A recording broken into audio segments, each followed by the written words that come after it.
Figurines de séries cultes, œuvres d'art ou encore ateliers de doublage, l'immersion est totale pour cette 3e édition du Colora Geek à Venançon.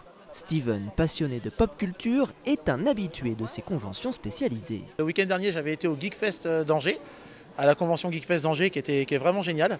Et là, on m'a dit qu'il y en avait un à Venançon. Et du coup, vu que j'habite à côté, je suis venu parce que je suis ravi de faire ces conventions. En Vendée, qui est ça, franchement, c'est vraiment génial que la commune de Venançon fasse ça. Et que du coup, grâce à ça, on peut rencontrer des gens qui sont pas dans le jugement.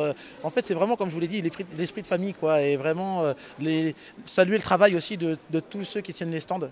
Une convention sur 2 jours organisée par une dizaine de jeunes bénévoles amoureux de la culture geek aux influences asiatiques. On essaye d'avoir des diversités en termes d'artistes, d'exposants et d'associations pour que ça représente un peu les goûts de tout le monde en restant dans l'univers de la culture et de la pop culture asiatique. On n'a pas trop d'événements comme ça en Vendée, d'où aussi le fait de notre envie à nous, parce que nous étant consommateurs, on se dit mais il n'y en a pas à côté de chez nous, donc c'est aussi pour ça qu'on a voulu le créer. Un projet qui a séduit les artistes comme Myriam.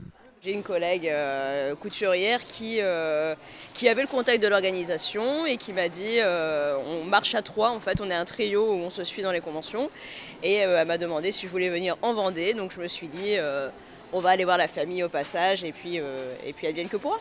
Ici on est sur des pièces entièrement uniques qui sont réalisées au café, donc c'est vraiment un papier aquarelle professionnel très épais que je travaille au café, que je passe au four, qui va sécher très rapidement pour éviter que ça gondole. Et ensuite, c'est de l'acrylique au pinceau, où je réalise des motifs en rapport avec la pop culture pour le coup. Et si les conventions de pop culture peinent à éclore en Vendée, l'organisation a déjà annoncé vouloir rééditer la convention pour une 4e édition.